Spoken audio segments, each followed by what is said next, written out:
Hola, ¿qué tal? ¿Cómo estáis? Para los que no me conozcan, yo soy Jadiel Rincón y bueno, de parte de Dios hoy tengo una palabra para ti. Ya hace aproximadamente un poco más de un mes que tuve el privilegio de poder ir a Colombia, Barranquilla, a visitar a alguna familia que tengo allí y de camino hacia allá visitamos otra familia y fue una estancia bastante breve, pero Dios me permitió poder compartir con ellos una palabra y es la misma palabra que quiero traer para ti el día de hoy. Así que espero que sea de bendición.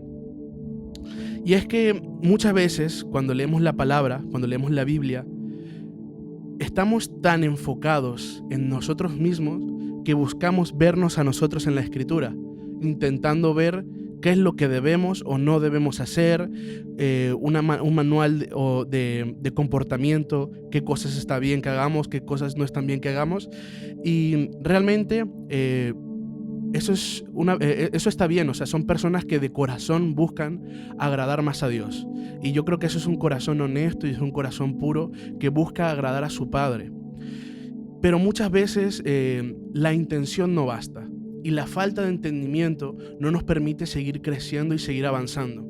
Y es que lo que ocurre con este libro de aquí es que esto no son simplemente normas, un montón de directrices de cómo vivir tu vida. Esto es una historia con un único protagonista. Y ese único protagonista es Cristo Jesús. Todo este libro, desde Génesis a Apocalipsis, habla de Él, le da la gloria a Él. Y es un libro en el cual nosotros podemos ver a Jesús. En Primera de Juan, vemos que Juan empieza abriendo su evangelio diciendo lo siguiente, y es que en el principio era el Verbo, y el Verbo estaba con Dios, y el Verbo era Dios, y el Verbo se hizo carne y habitó entre nosotros, y vimos su gloria como del unigénito de Dios, ¿no? Y es que resulta que Dios, por su palabra, por medio de su voz, de su palabra, creó todas las cosas. Vemos esa similitud en Génesis. En el principio, Dios creó los cielos y la tierra. Por su palabra Él habló y las cosas fueron hechas. Entonces vemos que Dios es poder y en su palabra hay poder. Pero lo que ocurre es que su palabra es Él también. Entonces la palabra de Dios se hace carne y vino y habitó entre nosotros. ¿Qué ocurre con este libro? Este libro está lleno, es completamente palabra de Dios. Su palabra a través de profetas, a través de apóstoles, nos habló y aquí tenemos su palabra escrita. Entonces, si Dios habló su palabra y su palabra se hizo carne y su palabra es Jesús, entendemos que este libro, cada una de las palabras, de las letras que contiene, habla de Cristo, es Jesús. Y entonces ya tenemos una de las primeras bases que es importante que entendamos, y es que todo este libro habla de Cristo. ¿Cómo es esto posible? ¿Por qué? Porque muchas veces he leído la Biblia, a lo mejor algunos pensarán, y en el Antiguo Testamento no aparece Jesús, no veo a Jesús, Jesús viene después, en los evangelios, cuando Él nace. Pero veamos lo siguiente, y es que cuando decimos todo es Jesús, todo el Antiguo Testamento a través de los profetas, vemos sombras y figuras, como cosas que apuntan, que aluden o que llevan hacia algo. Escudriñad las Escrituras, porque a vosotros os parece que en ellas tenéis vida eterna, y ellas son las que dan testimonio de mí. Las Escrituras dan testimonio de Jesús, hablan de Jesús, ¿ok? Entonces, para poder empezar, vamos a hacer una pequeña oración. Señor, te doy gracias por este día, te doy gracias por este momento, te doy gracias por tu bondad y por tu fidelidad, Señor. En esta hora, Espíritu Santo, te pedimos, Señor, que seas tú hablando, que sea tu voz, que sea tu palabra la que hable, Señor, en esta hora, y que traigas entendimiento, que traigas sabiduría, Padre Santo, que traigas revelación para que la gente, para que las personas podamos entender lo que tú quieres que entendamos, que sea tu voluntad y no la nuestra.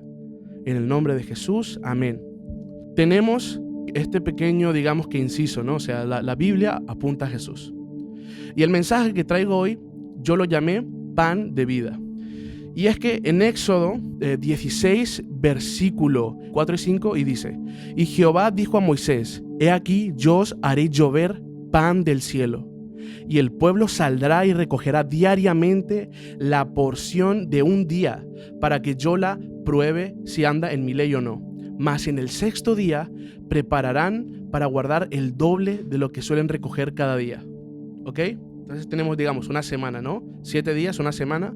Entonces ellos iban a recoger el pan diario que Dios les daba, más el sexto día iban a recoger el doble de lo que les tocaba. ¿Por qué? Porque el séptimo era el descanso. Recordemos que en Génesis, después de hacer la creación, Dios decide descansar el séptimo día y después lo declara como un día santo. ¿Ok?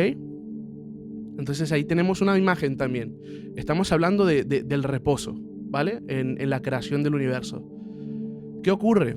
Vemos al pueblo de Israel sufrir y sufrir y sufrir a lo largo de la historia y no encuentran reposo. A pesar de que tienen un día dedicado al descanso, no encuentran el reposo.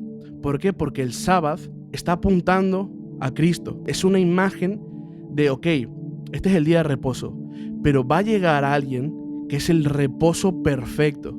En Él encontramos la plenitud del reposo, pues en Él vamos a encontrar salvación, sanidad, paz, pero no paz como el mundo la da.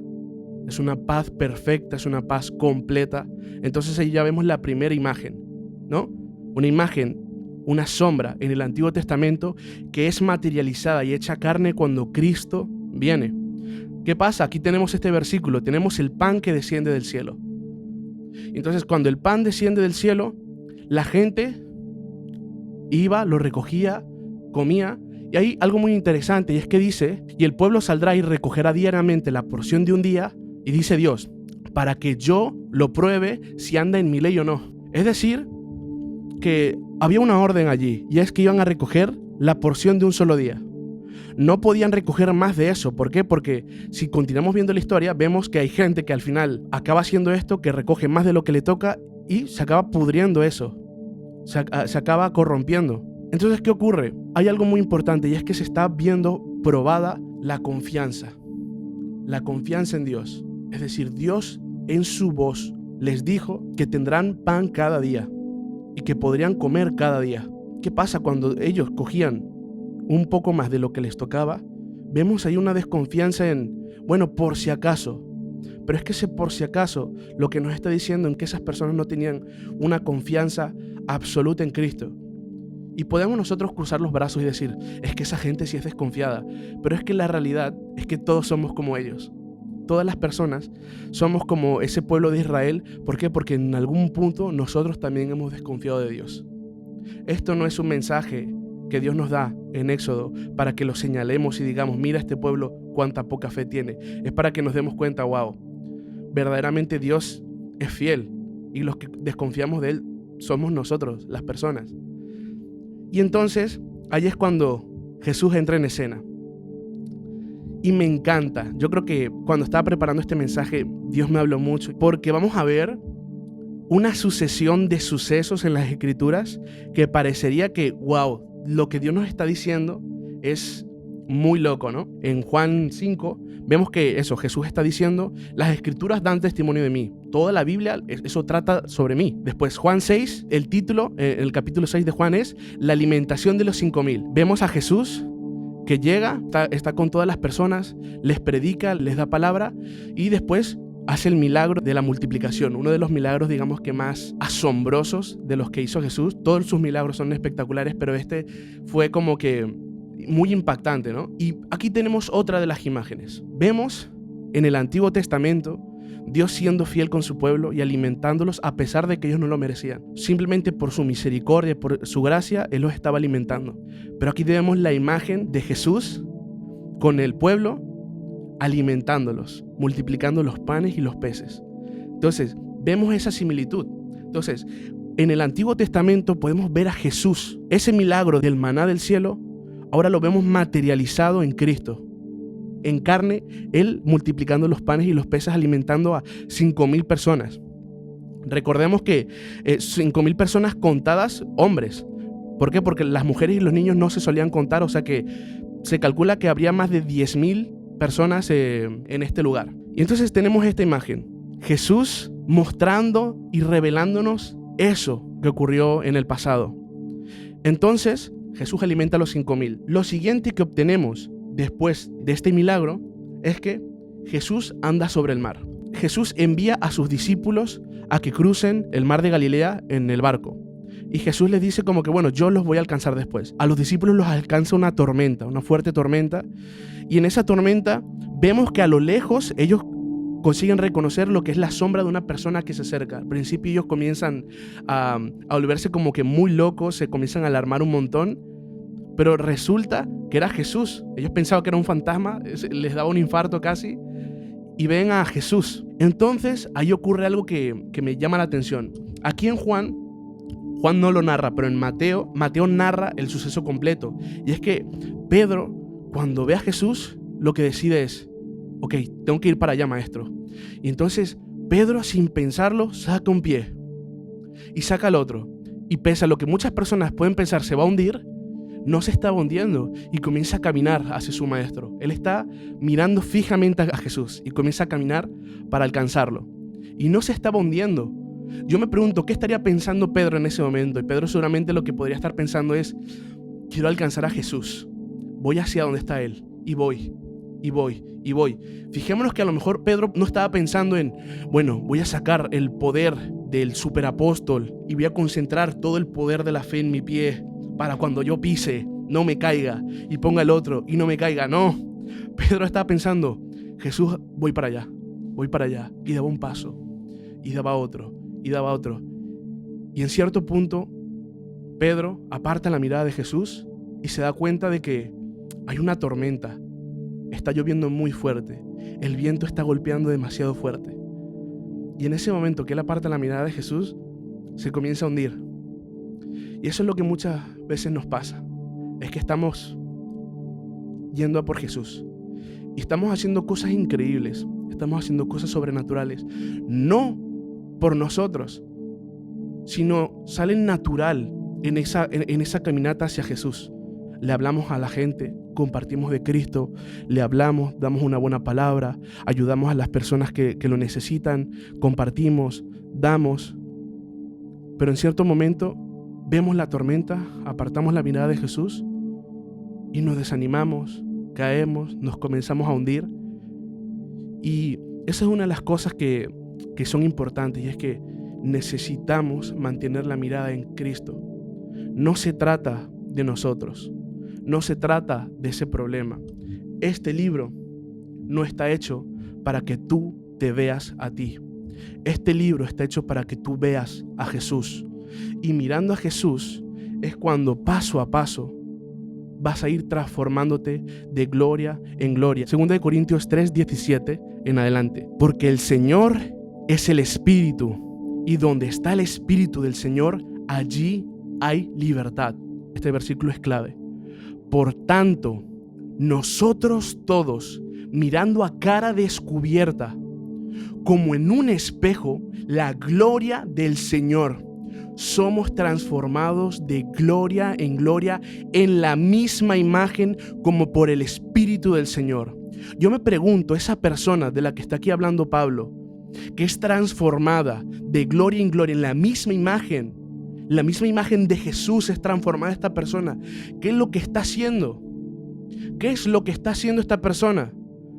Solo está mirando la gloria del Señor con la cara descubierta.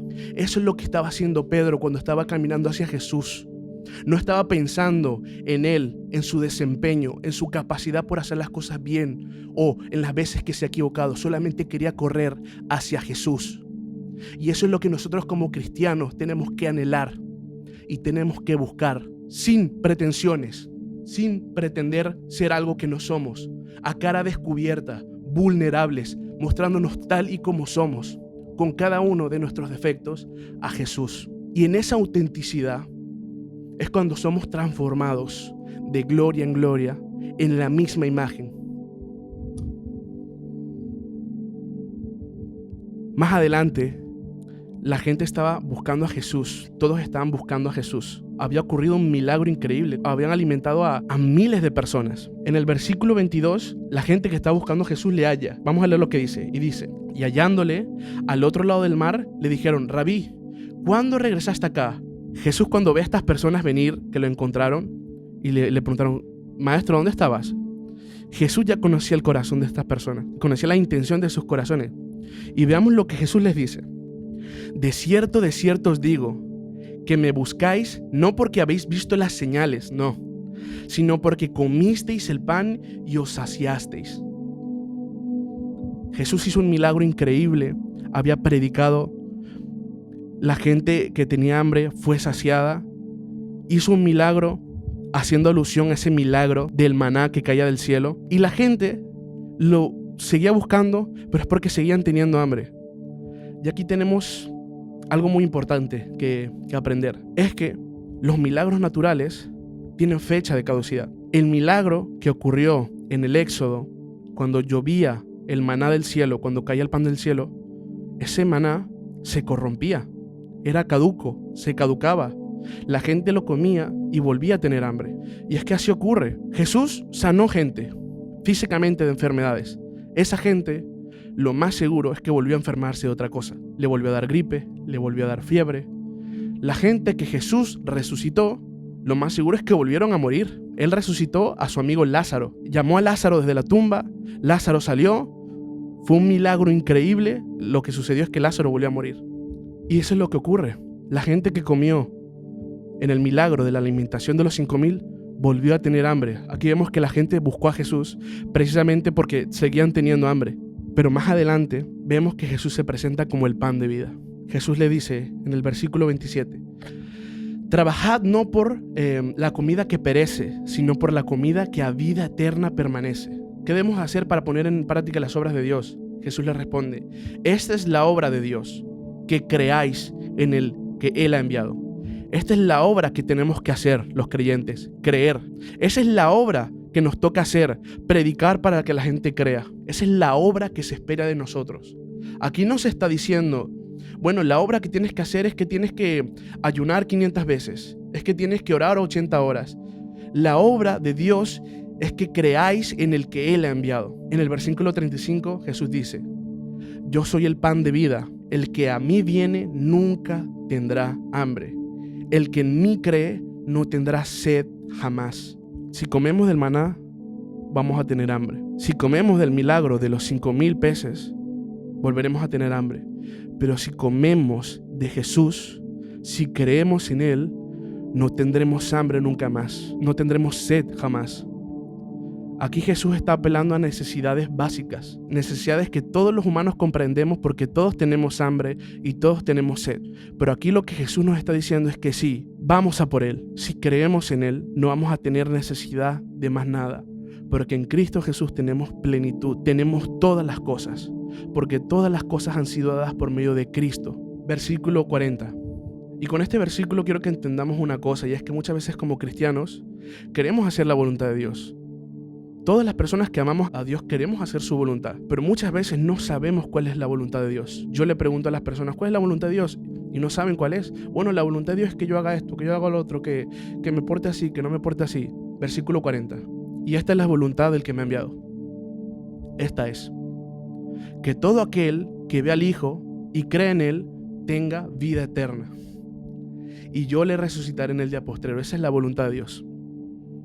Esa es la voluntad de Dios. Y antes de terminar, hay veces que Dios nos va a hablar y no lo vamos a entender. 1 Corintios 2:14. Pero el hombre natural no percibe las cosas que son del Espíritu de Dios, porque para él son locura y no las puede entender. Nosotros las personas, y en este caso estoy hablando de los creyentes, sabemos que en nosotros habitan dos naturalezas.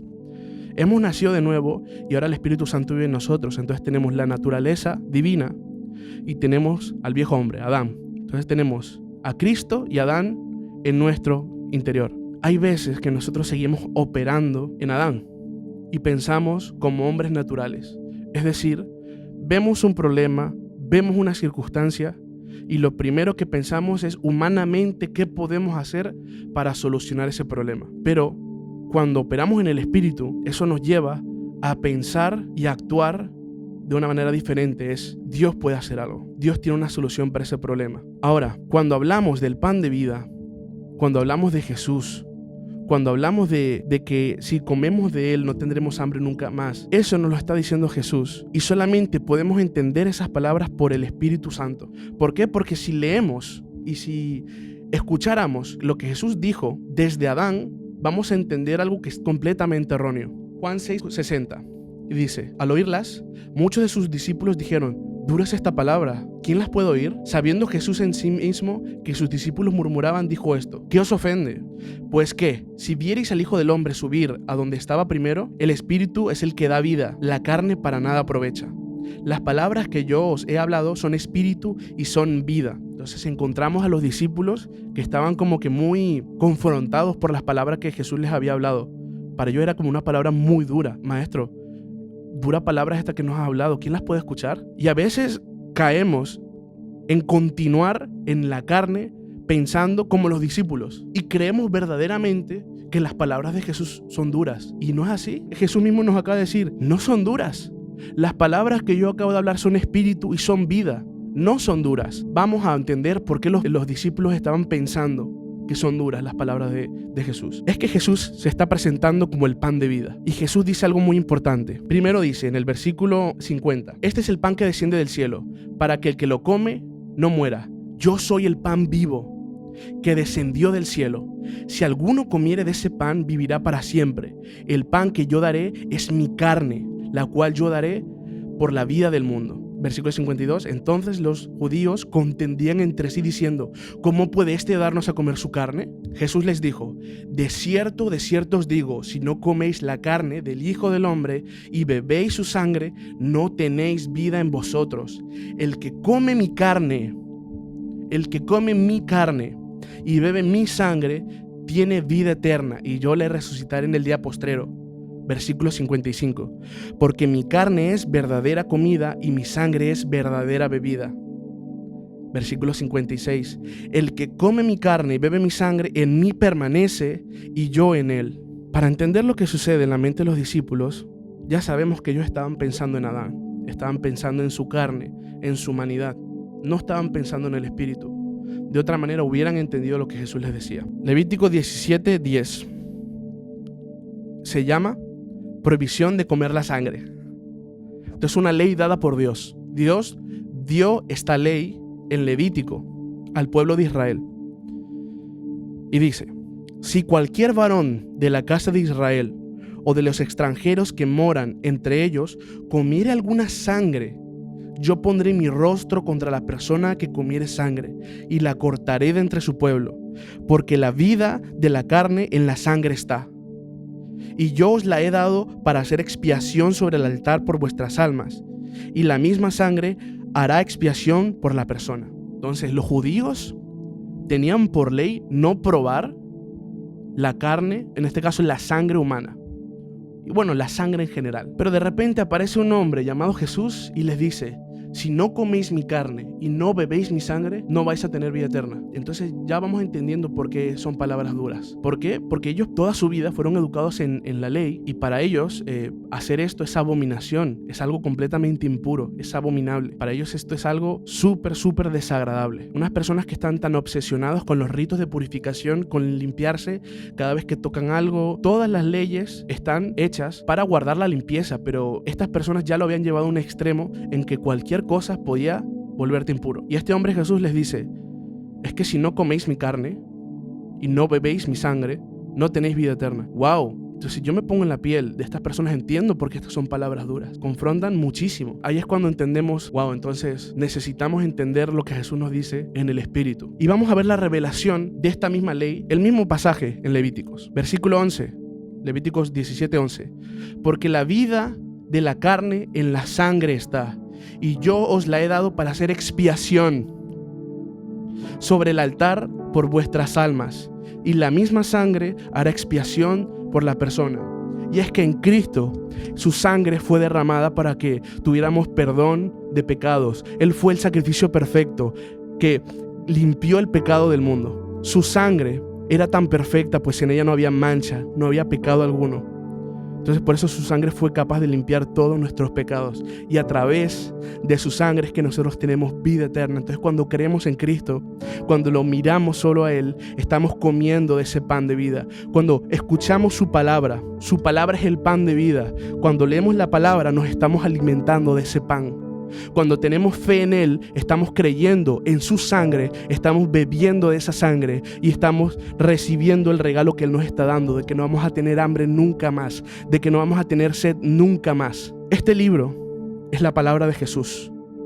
Cuando la leemos, nos estamos alimentando y nos estamos nutriendo.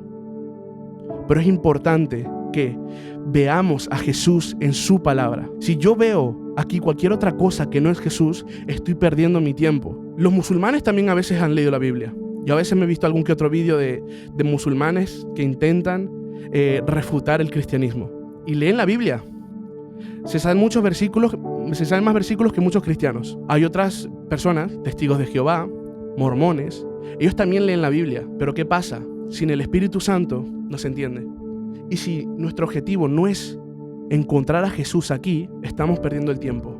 Yo te pregunto a ti el día de hoy, ¿qué es lo que quieres hacer? ¿Quieres mirar a Jesús? ¿Quieres mirar su gloria y caminar hacia ella? ¿O pretendes seguir mirándote a ti mismo, tu problema y tu circunstancia e intentar caminar por el mar por tu propia cuenta? Y yo te voy a ser honesto, la verdad es que de esa manera solo vas a hundirte. Por mucho que tú intentes cumplir con las exigencias que la gente te dice a ti que tú tengas que cumplir, te vas a hundir. Esto no es palabras que yo quiera decirte para desanimarte. Esto es la realidad que a muchas personas les pasa. Que a pesar de que ellos dicen que creen en Dios, no reflejan el gozo de la salvación. ¿Por qué? Porque se están mirando a sí mismos todo el rato. Están viendo continuamente, en cada momento, sus errores, sus fallos, cuando lo único que tienen que hacer es mirar a Jesús. Así que yo te animo en esta hora. Y su palabra es vida. En su palabra podemos reconfortarnos.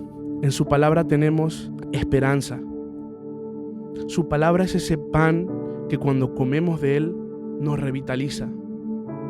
Así que yo te animo el día de hoy a que podamos continuar leyendo su palabra, pero buscando a Jesús en cada letra. Jesús, ¿dónde estás? Te quiero ver. Quiero ver tu gloria. Y cuando vemos la gloria del Señor, nuestra vida es transformada. El Señor es el que se va a encargar de traer esa transformación a tu vida. Él es el que va a cambiar ese corazón de piedra y a poner un corazón de carne. Él es el que va a poner dentro de ti su espíritu. Y Él es el que se va a encargar de limpiarte de cada zona de tu vida que no está bien. Él es el alfarero que se va a encargar de quitar lo que sobre. Y donde falte, Él va a poner. Y sus manos perfectas son las que te van a dar la forma que Él quiera. Tú solamente déjate dar vueltas en el plato del alfarero y Él es el que te va a dar forma. Solamente tienes que estar allí con el Maestro. Amén. Así que me gustaría terminar con una oración. Señor, te doy gracias por este momento, porque me has dado el privilegio, Señor, de poder compartir tu palabra, Señor. Sabemos que tú eres el que pone el querer como el hacer por tu buena voluntad, Padre Santo. Que tú eres el que se va a encargar, Señor, de santificarnos, Padre Santo, porque tu Espíritu, Señor, el que pone, Señor, ese deseo en nuestro corazón, Padre. Que cada una de las pruebas que a lo mejor vengan, Señor, no van a ser otra cosa, Señor, sino que herramientas en tus manos, Señor, para forjarnos, Señor, para moldearnos, Señor, en tu misma imagen. En esta hora, Padre Santo, te pedimos, Espíritu de Dios, que seas tú, Señor, ayudándonos, Padre Santo, a seguir permaneciendo en tu palabra, a seguir buscando tu rostro, tu presencia, Señor, para ser transformados, Señor, en esa misma imagen, Señor, porque nuestro deseo, Señor, es ser cada vez más como tú, Señor, ser capaces de amar como tú amas, ser capaces, Señor, de tener paciencia, Señor, como tú has tenido paciencia, Señor, que tú eres el que nos va a ayudar a perdonar, Padre Santo, así como tú nos perdonaste a nosotros. Te damos gracias y creemos, Señor, que lo que tú has prometido lo vas a cumplir, y en tu palabra dijiste que el que empezó la buena obra en nosotros la va a terminar, y creemos que tu palabra, Señor, es verdad y que tú cumples lo que dices. En el nombre de Jesús, amén. Te doy gracias.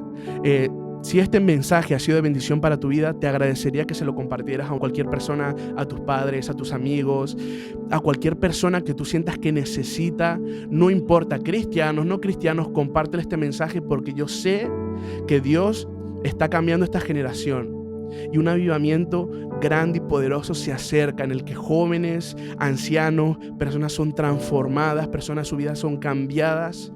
Y el país donde tú estás, la ciudad donde tú estás, va a ser impactada.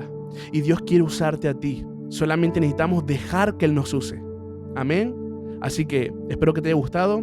Nos vemos hasta la próxima.